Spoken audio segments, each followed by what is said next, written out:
Turning to national news now, Human Resources Minister Doug Young has tabled a plan in the Commons that would give the provinces more control over the unemployment insurance system.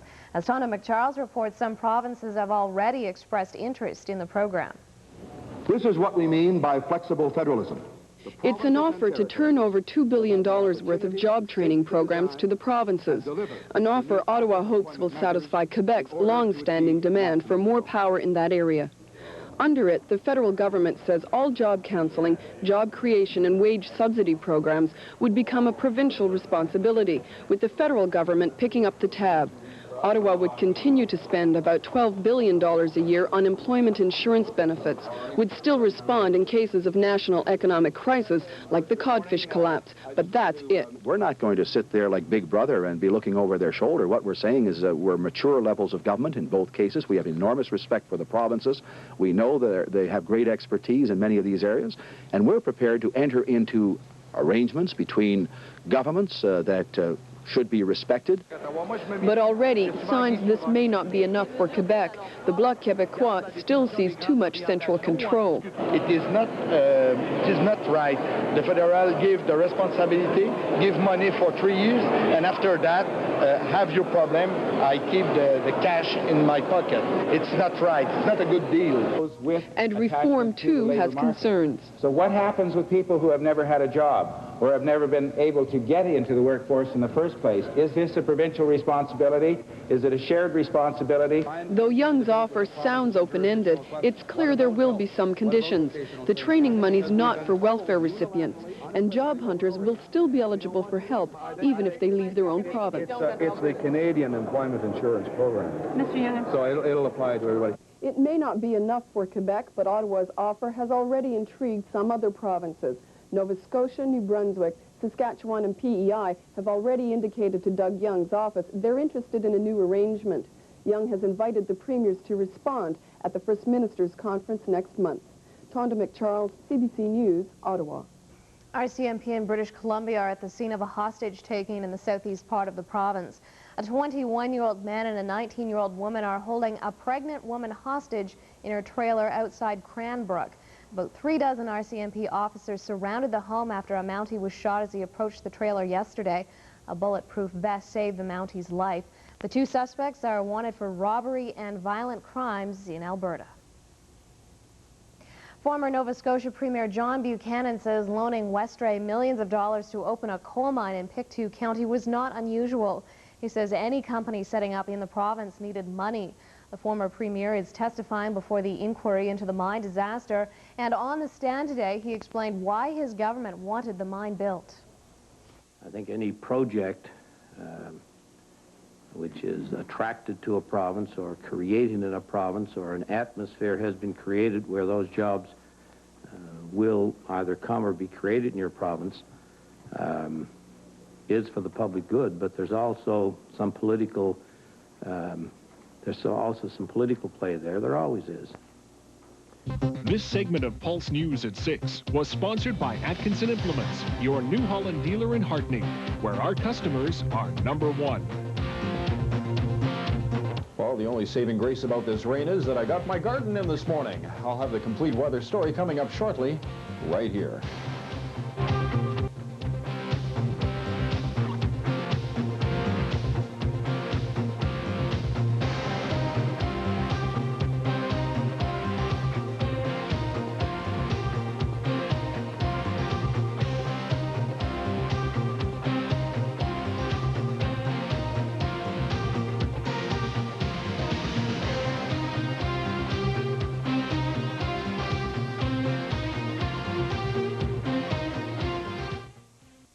Well, Smokey, it seems as though summer is finally here. And I tell you, our deals are getting hotter by the minute. And with 70 more vehicles on the way, we've got to make room. So if you're looking for an award-winning vehicle, now's the time to come to Binkley Motors. And with great cars and trucks, you also have great service. Absolutely. We treat everyone like a friend, not just a customer.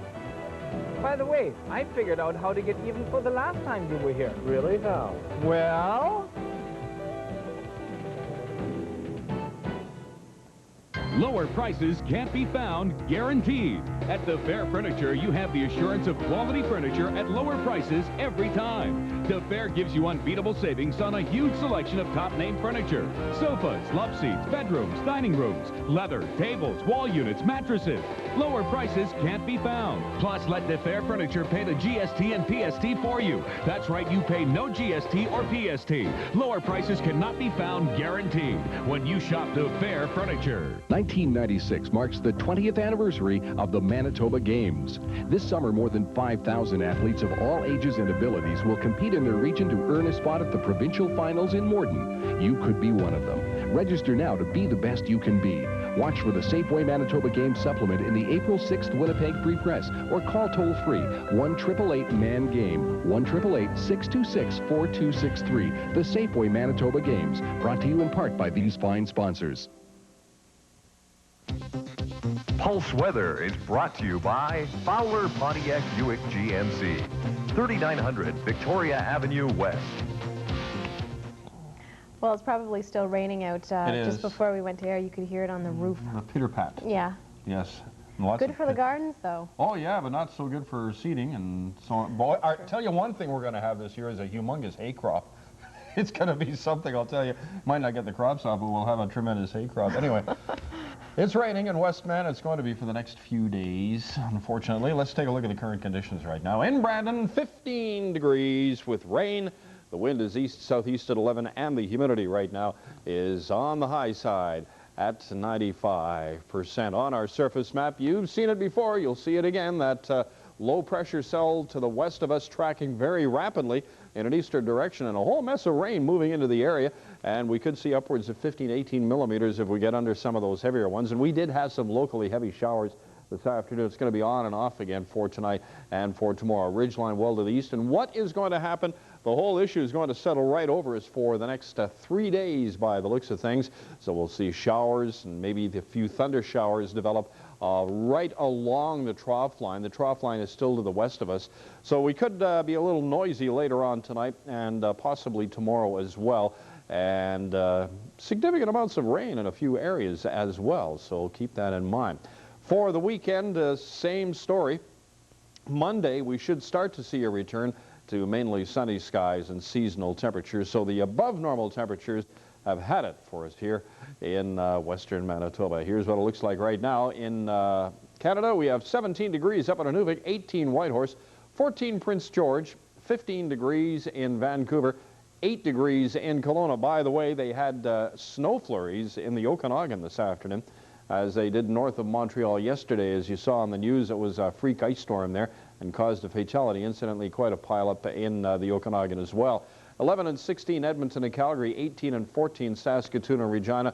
Clouds starting to break up in the Calgary area. They're still getting rain in the Regina area. Thunder Bay is 20 degrees, 19 Toronto, 18 Ottawa, and in Montreal, 8 Halifax, and 4 in St. John's. All right, we'll take a bit of a break. Be back with a forecast, the stats, the 5-day outlook, but first, the regional roundup.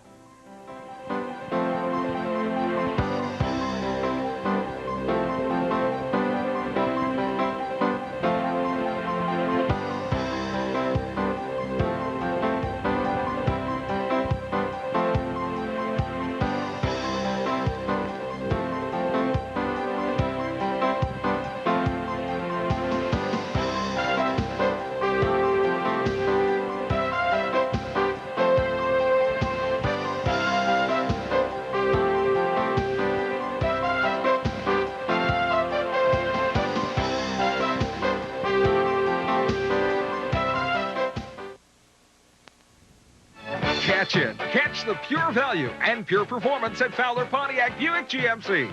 Catch the ride in the sporty Sunfire Coupe. Smart lease now at $258 per month. A smart lease of $328 per month will give you the style and comfort of the Grand Am sedan. Drive in luxury with the Grand Prix sedan. Smart lease today at $358 per month. See us now at Fowler Pontiac Buick GMC, home of the smart lease, 3900 Victoria Avenue. Okay, the stats for today, the record high 33.5 in 1984, and the record low minus 6.7 1917. A normal high 21, a normal low 5. 1 year ago, it was a hot day, 30.1, and 12.2 for the high and the low. Quite a temperature spread. Normally you don't see such a spread like that. Let's have a look at the sunrise sunset times, 5:36 and 9:39 for today and tonight. 16 hours and 3 minutes of available daylight. The forecast in detail for us now. Let's have a look at it for tonight. Cloudy and showers. Still that southeasterly breeze at 30 by breakfast time. Still cloudy, showery. Temperature down to 10 degrees tomorrow. Here's what it looks like. Cloudy, showers and thunder showers. Wind southwest 20, 21 the high, which is a normal high, and high humidity is 70%. The Pulse Weather Watch for Saturday calls for showery conditions, slightly cooler. 18 degrees will be the high, 10 degrees will be the low. On Sunday, it'll be showery, 18 and 10, and on Monday, a return to sunshine, high of 20 degrees and a low of 6. So our timing is impeccable once again because we're having showers on the weekend. But we certainly don't need the showers with seeding well underway here in western Manitoba. However, drying conditions should start to improve hopefully by Monday with a return to mainly sunny skies. Have yourself a good evening, friends. Easy does it. And for now, that's the weather.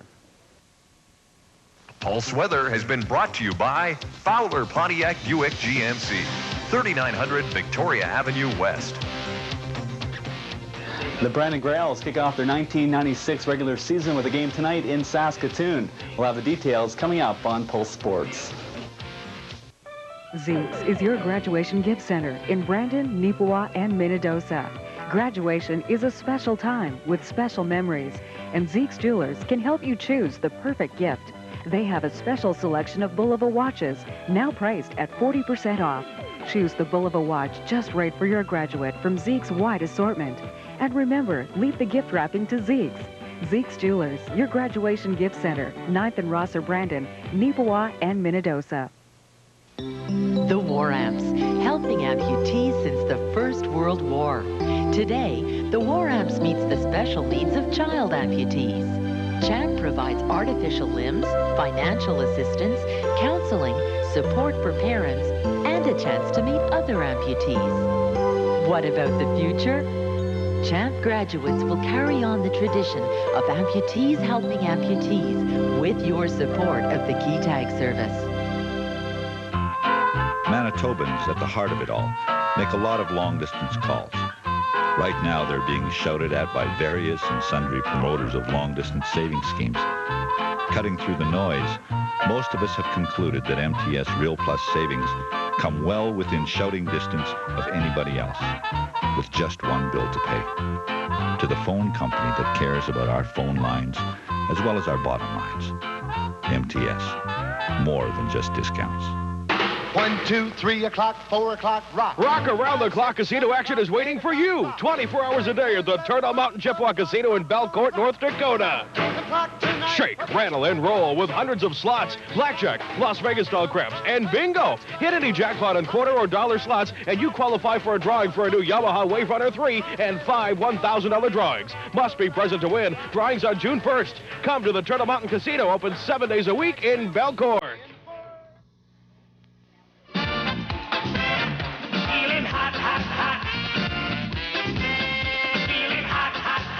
Pulse Sports, brought to you by Source for Sports, across from the Keystone Center, 18th Street, Brandon. Well, a familiar face to many Brandonites had a pretty good day today, signed a 3-year deal and... Well, don't spoil it now. You're giving too many facts away here. Yeah, Sorry. Wade Redden definitely had a great day, probably the biggest day of his life without a doubt. But we will get to that in just a couple of seconds. First, though, we're going to talk some baseball. To say the Brandon Grey Owls struggled during their inaugural season in the Prairie League of Pro Baseball is certainly an understatement. The club finishing the 95 season with a disastrous 19-51 record. But numerous changes during the offseason have sparked some optimism throughout the organization, and a much better second season is expected. And that second season begins for real tonight. It's the Brandon Grey Owls in Saskatoon to face the Smokin' Guns. It's the first of a 3-game series between the two clubs. The same two teams will be involved in the Grey Owls home opener on June the 6th. Let's move on to hockey, and as mentioned, a huge day today for the Wheat Kings' Wade Redden. The young defenseman has signed a 3-year deal with the Ottawa Senators. The contract is said to be worth $850,000 a year, the maximum a rookie can make, plus it consists of many bonus incentives. Redden, of course, was the second player drafted in the '95 draft. He was originally chosen by the New York Islanders, but was traded to the Senators in January of '96. I'm sure Wade Redden very happy as we speak right now. Well, on Monday, the Detroit Red Wings played one of their best games, if not the best game of their season. Detroit defeating Colorado 5-2 to stay alive in the Western Conference Final. But Monday's contest was in Detroit. Last night, the Wings once again needed a victory to stay alive, but this time they would have to get it on the road. It was Game 6 of the Western Conference Final in Denver on Wednesday night. John Elway, the Broncos quarterback, in attendance to cheer on the home team. And he watches the Avalanche get on the board first. Rene Corbeil feeds Joe Sakic. He one-times a howitzer past the glove of Chris Osgood. It is 1-0 Colorado. Sakic 16 of the postseason. Watch Claude Lemieux now. He will come out of nowhere and slam Chris Draper from behind. Lemieux got 5 minutes and the game for the bonehead play. Draper, well, he got a lot of facial damage. The Wings capitalize on the pursuing power play. Paul Coffey's shot goes in off a skate. It's 1-1. In the second, the Avalanche start to roll again at Sakic. What a wrist shot this guy has. He makes it 2-1 Colorado. That was the power play marker, and so is this. Sakic is stopped, but Mike Ricci converts the rebound. It is 3-1 Avalanche. Still in the second, the Wings turn it over. Peter Forsberg will pick it up and make Nicholas Lidstrom looks stupid, and then he'll flip it past Osgood. Colorado leads 4-1. There is no scoring in the third. The Avalanche win the Western Conference Final 4-2 and receive the Clarence Campbell Trophy for their efforts. Of course, the trophy they want is the Stanley Cup. And who will they play for that prize? Well, that could be decided tonight if the Penguins win. It is Game 6 of the Pittsburgh-Florida series. This one going in Miami. The Panthers can force a Game 7 with a victory, and you'll see all the action of tonight's contest here on CKX. It begins in just a few minutes at 6:30. To tennis we go now, and second-round play continued today at the French Open in Paris. Both defending champions were on the court, trying to advance to the third round. On the men's side, Thomas Muster was up against Gerard Solvay of France. Now, Solvay is ranked 171st in the world, so one wouldn't expect Muster would have much trouble with him, which he didn't. The best clay court player in the world defeated Solvay 6-1, 6-3, 6-love. Other winners on the men's side today included Michael Chang and Goran Ivanisevic. On the women's side, Steffi Graf had no problems getting by Nicole Bradkey of Australia. Graf moving on to the third round after a 6-2, 6-2 victory. Other notable women to survive today included third seed Conchita Martinez and seventh seed Kimiko Date of Japan. And while the French Open plays on in France, the Canadian Gymnastics Championships continue in Sault Ste. Marie, Ontario. And on Wednesday, a couple of local girls were involved. In the novice team competition, 12-year-old Melissa Mahoney placed 23rd in the field of 46, while in the novice open team category, 15-year-old Ashley Fairburn also finished in 23rd spot among the 43 competitors involved in the event. Now the two finished high enough to advance to the individual finals in their respective age groups. Well, believe it or not, even though Winnipeg no longer houses an NHL team, the city could still see a brand new multi-purpose sports facility built in the not too distant future. In fact, the people involved in the project feel with the Jets now gone, it's the perfect time for the project to go through. Scott Oak explains. In the great arena debate that raged on for some half a dozen years, Paul Svensson was a fringe player, out there somewhere pitching a $220 million multiplex, even while an arena that would have housed the Jets was proving too expensive at $120 million. Now the Jets are gone, and Svensson says it makes more sense than ever to build the multi-use facility. Instead of paying for losses of a tenant sport franchise, Snowcap can use net revenues to pay a mortgage. A private sector mortgage. Svensson's proposal is no longer on the fringe. It moved to center stage last week when the city gave his company, Snowcap Sportsplex, a 6-month option to purchase the land north of the Forks, where the facility, tentatively called One Manitoba Place, would be built. It would accommodate and own all of the city's pro sports franchises. Winnipeg business leaders like Wood Gundy Vice President Bob Vandewater are now on board. In fact, they're driving the project. At a press conference, Vandewater announced Phase 2, a viability study. This is, let's take a worst case. The viability study says, no, it's not a viable thing. And you say, fine, if it's not viable, that's it. We all know something and we won't have to pursue it anymore. It will be finished, dead, and buried. If it confirms what we suspect it will confirm and believe that it will confirm, then that study will have been paid for. The study will begin sometime next month and will cost about $200,000. That money is currently being raised from the private sector. If one Manitoba place is judged viable, it would be built with private money, $70 to $80 million raised through the sale of limited partnerships, the rest financed through a mortgage. Vandewater says the deep wealth of Winnipeg, most of whom were reluctant to part with serious money in the Save the Jets campaign, won't be nearly as reluctant to buy into one Manitoba place.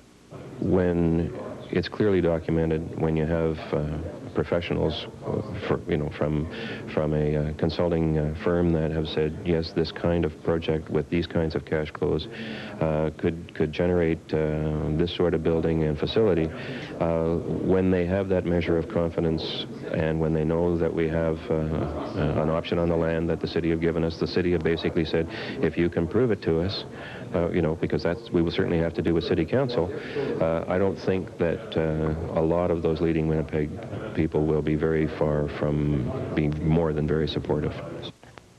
And Kim, while we were watching that story, you brought up a very interesting point. Could the Winnipeg City maybe get an NHL franchise back if they have a big complex and no debt to take care of? But I don't really think that's ever going to happen, unfortunately. Yeah. Time has passed. Right. Still to come in this next half hour of Pulse News, we'll recap our top local stories and bring you weather and sports. Stay with us.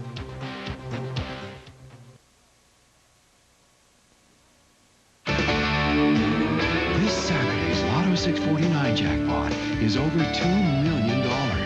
Just imagine the freedom. It's the freedom. Just imagine winning over $2 million. This filter was taken from a furnace humidifier. Sponsored by Atkinson Implements, your southwestern Manitoba New Holland parts and service dealership in Hartney.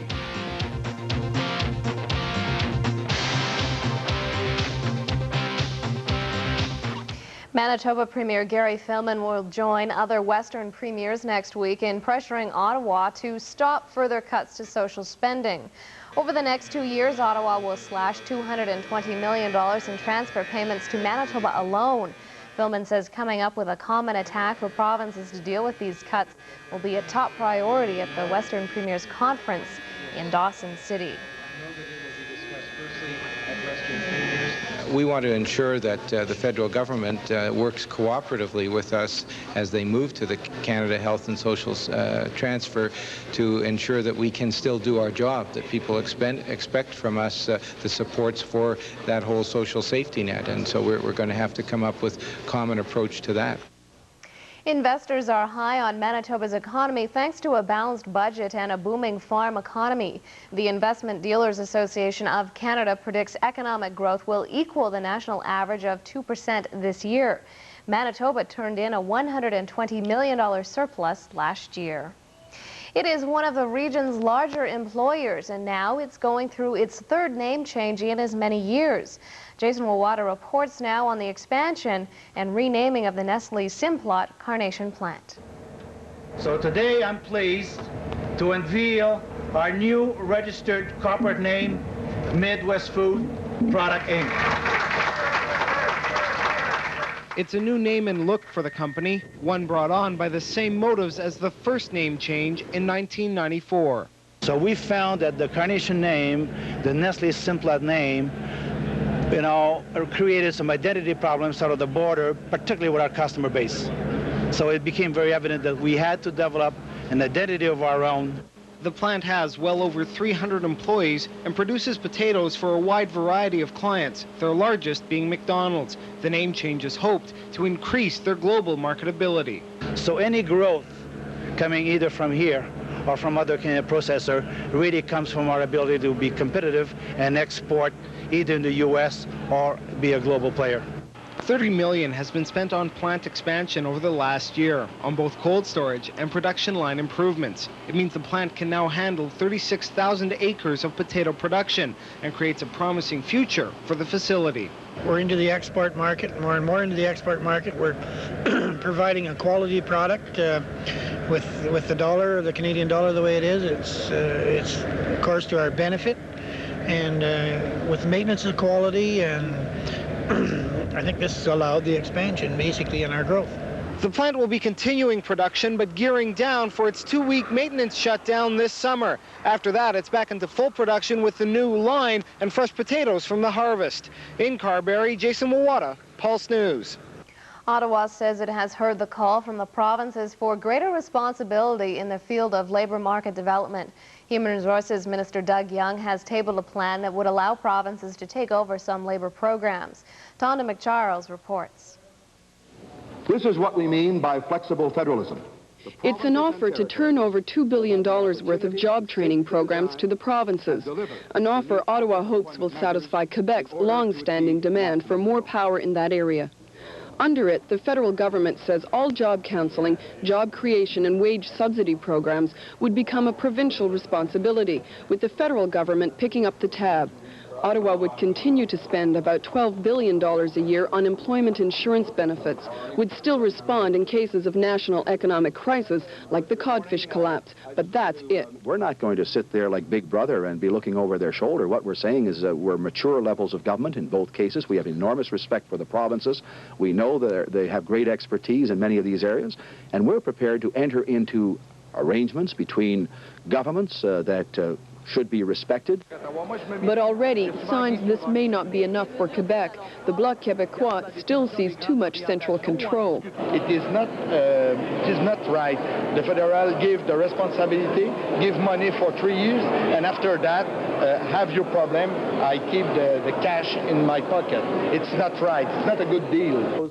And reform, too, has concerns. So what happens with people who have never had a job or have never been able to get into the workforce in the first place? Is this a provincial responsibility? Is it a shared responsibility? Though Young's offer sounds open-ended, it's clear there will be some conditions. The training money's not for welfare recipients, and job hunters will still be eligible for help, even if they leave their own province. It's the Canadian Employment Insurance Program. Mr. Young. So it'll apply to everybody. It may not be enough for Quebec, but Ottawa's offer has already intrigued some other provinces.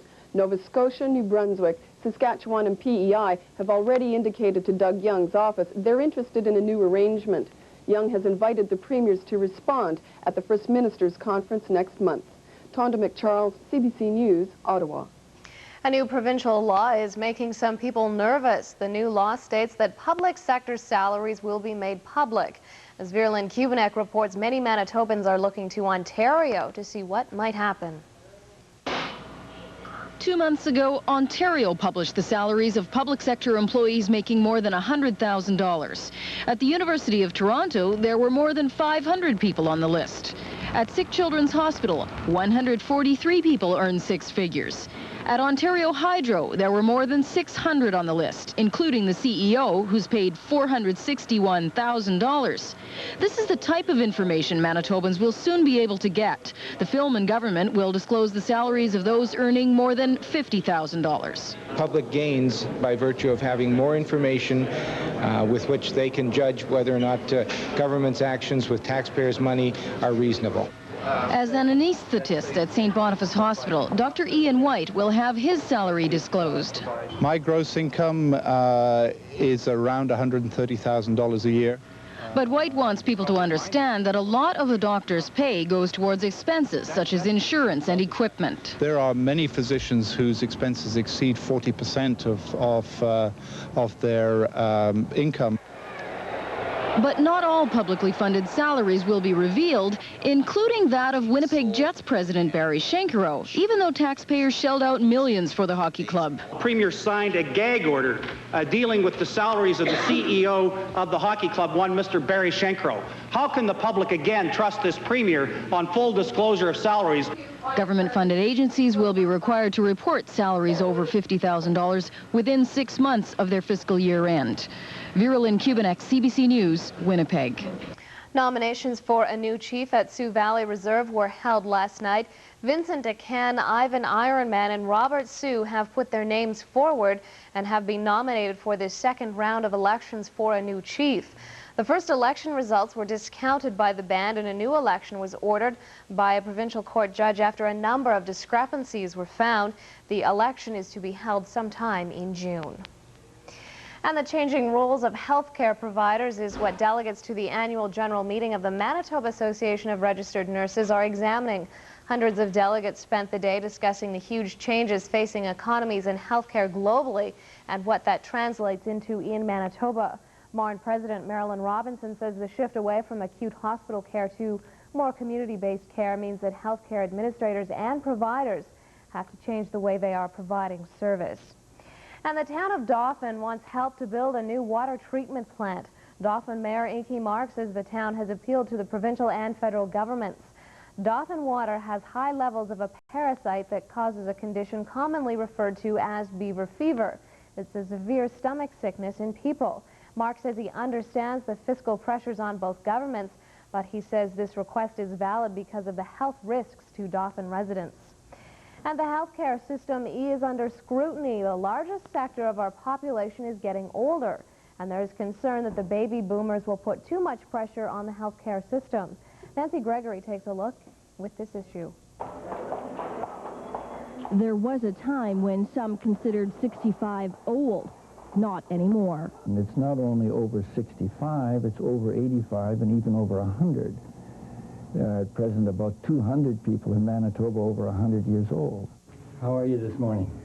Dr. Carl Rees heads the Manitoba Medical Association's newly formed Elder Care Committee.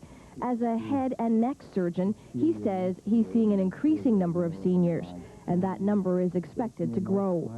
Right now in the province, 13.5% of the population is 65 or older. 30 years from now, when many baby boomers are well past 70, that number is expected to reach 20.3%.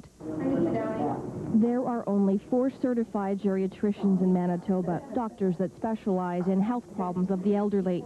But it is the family physician, not the specialist, that has most contact with seniors. There's a need for education, training programs for family practitioners and others in dealing with geriatric problems, and it needs a certain volume of staff to accomplish that.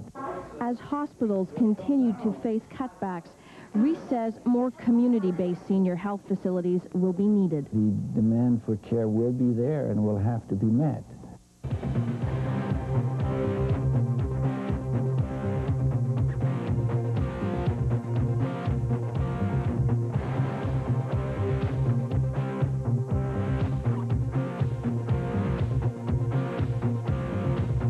What's going to be happening this weekend? Well, what you see is what you're going to get. Showers in store for us. Complete weather coming up shortly. Stay with us. $1 Million Diamond Sale. Racers Jewelers, Brandon's #1 diamond dealer, has combined forces with Canada's largest diamond dealer to provide you with the greatest selection. $1 million in diamonds. Over 100 solitaires, half to 1 carat in size. Over 50 1-carat solitaires. This is the largest selection of diamonds in one store at one time at the best price. Reese's regular diamond inventory is also on sale for this one-time sell-off. Reese's $1 Million Diamond Sale. The problem's obvious. You need a new muffler. And now, for a limited time at Canadian Tire, get 1/3 off all MotoMaster mufflers for all cars and light trucks. And when installed by Canadian Tire, they're guaranteed for as long as you own your vehicle. Now that's one deal that looks as good as it sounds. Canadian Tire, everyday low prices made better.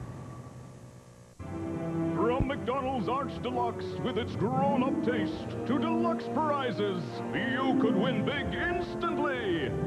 It's the Deluxe Monopoly game. Deluxe your luck, starting this Friday at McDonald's. Why would Spider-Man be on a bus? Because he couldn't get a cab? Because all your favorite superheroes are on their way to McDonald's. There's the Invisible Woman, or the web-whipping Spider-Man. One with each Marvel superhero's Happy Meal you buy. Look, the Invisible Woman. Well, checking out Pulse weather once again, we do have those trough lines moving in from the west, spreading cloud and precipitation into western Manitoba, and some locally heavy showers as well. Sometimes we'll get up to 15, 18 millimeters out of these showers as they pull on by, and this is going to stall right over us for the weekend. You know what that means. It's going to be showery tomorrow, Saturday, and Sunday, but another ridge, which is not depicted on our map, is going to start to build in on Monday, giving us mainly sunny skies, but a cool northerly flow instead of temperatures in the mid-20s. more like the upper teens and low 20s for western Manitoba. In detail, the forecast now for western Manitoba. We can expect cloudy skies and showery conditions tonight, maybe the odd thunder shower as well, and the winds out of the southeast at 30. At breakfast time, temperatures of 10 degrees with showers and cloudy skies, and then tomorrow it'll be cloudy and showery again, wind southwest 20, and a forecast high of 21. And that's our normal high, by the way. Humidity very high at 70%. Now, Saturday on the Weather Watch, looks like this: a 70% chance of showers, 18 degrees the high and 10 degrees the low. Sunday will continue with a high probability of showers, still 18 for a high and 10 for a low. And on Monday, as that ridgeline starts to build into the area, you'll see a return to sunshine and lows of 6 and daytime highs of 20 degrees. So it's going to be kind of a wet weekend in store for us here in Westman, but hopefully it'll start to dry out again come Monday. Once again, have a good evening, friends. Easy does it for now. That's the weather. The Colorado Avalanche advanced to the Stanley Cup final last night. Who will they play in the championship series? Well, that could be decided tonight. We'll explain during Pulse Sports coming up after the break. Some things you learn the hard way. Until tomorrow, and of course we're talking about Wade Redden, the greatest day of his life, I'm sure, thus far. We all knew it was just a matter of time, and that time came today. Wee Kings defenseman Wade Redden signing a 3-year contract with the Ottawa Senators of the NHL. Now, the deal is for 3 years and will pay Redden the maximum amount allowed for a rookie, which is $850,000 a year. The deal also includes a number of incentive bonuses, and we get more in this report. Redden, who turns 19 next month, was acquired by the Senators from the New York Islanders in the Brian Berard trade. He led the Brandon Wheat Kings to 2 straight Western Hockey League championships and is expected to be an anchor on the Ottawa Blue Line for many years to come. I can't say how excited I am. It's been a crazy day, really, to sign my first contract and to be part of the team. I think it's a big step in my career and, definitely very exciting. So. Redden will arrive in Ottawa next week to begin off-season training. His deal is for 3 years and worth the league rookie maximum $850,000 a season, plus performance bonuses. That's if he makes the Senators out of training camp. A speculated $62,500 if he doesn't. Are you fully expecting to make the club this fall? I can't say that I'm fully expecting. I think, getting the contract done at this time, I think it's a good sign, and hopefully I can, work with the team throughout the summer and improve myself. But I don't know, I just want to be ready for the training camp and go in there with a good attitude, and hopefully I'm there, but we'll see what they have to say about it.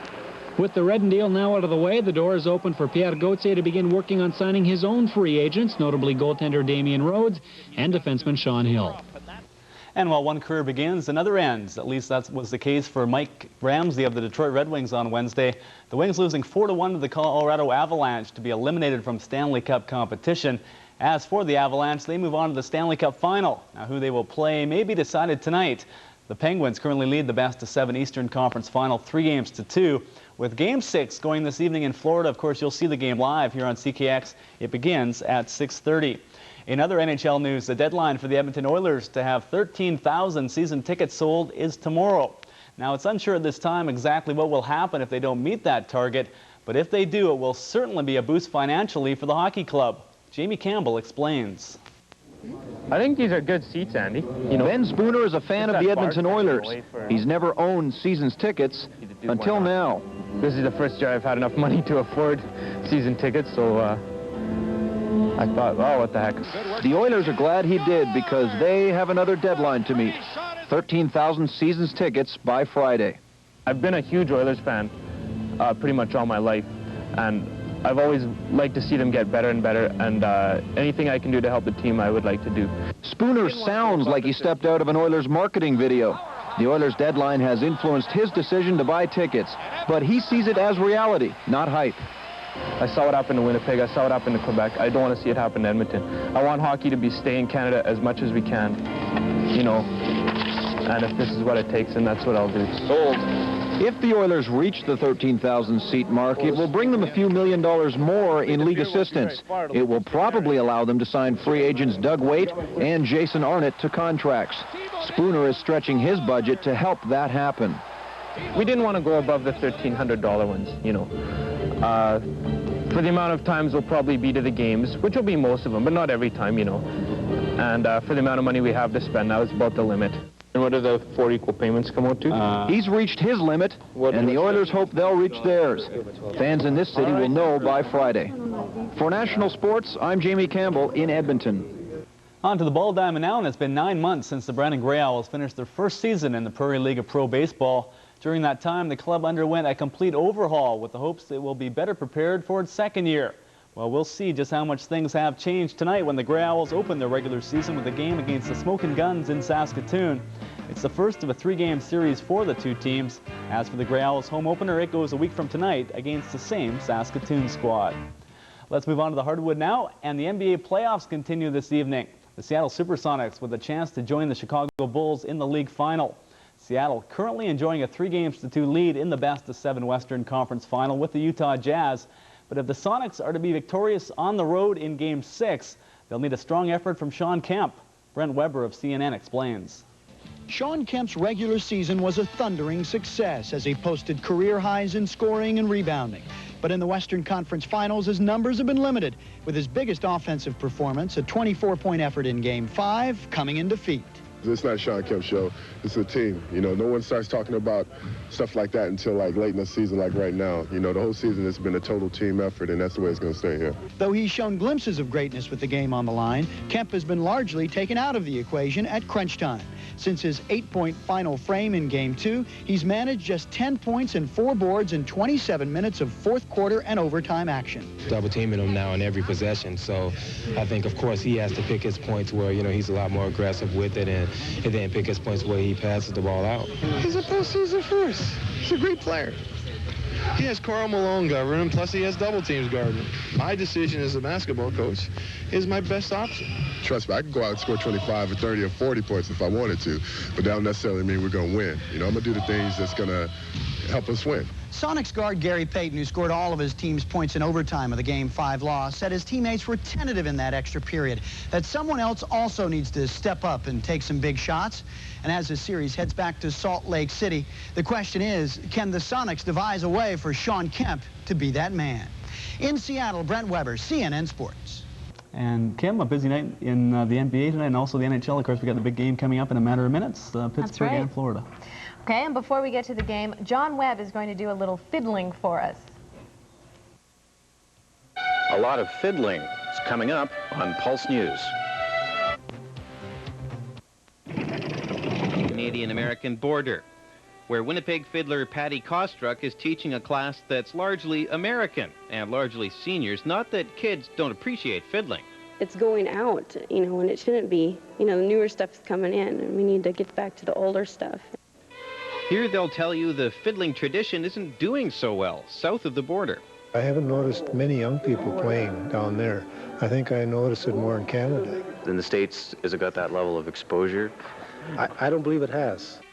Maybe it's because this music, which you can only learn by ear or from tape recordings, is the heritage of Manitoba's francophones, and they've helped keep it alive. What we hear is kind of something special from this part of North America that's very unique. And a big Canadian influence. And a very big Canadian influence, you bet. Doing that.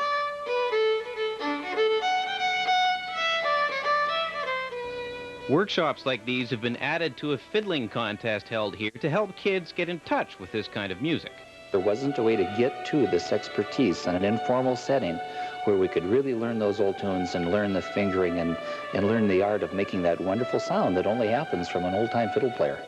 Top fiddlers from both sides of the border will be competing here at the International Peace Garden Saturday for the International Old Time Fiddlers Contest. At the International Peace Gardens, John Webb, Pulse News. And quickly, one last look at the weather. One word, wet. It's going to be wet. It is wet, and it's going to continue that way till at least Monday when we return to sunny skies. Well, you're full of good news. No, aren't I? Hockey, who's going to win tonight? I would have to say Pittsburgh's going to wrap the series up and move on to the Stanley Cup final against the Avalanche. And remember, if they do, you heard it here first. Okay. Okay, that is our show for this evening. Thanks for joining us, and we'll see you again here tomorrow at a regular time at 6. Good night.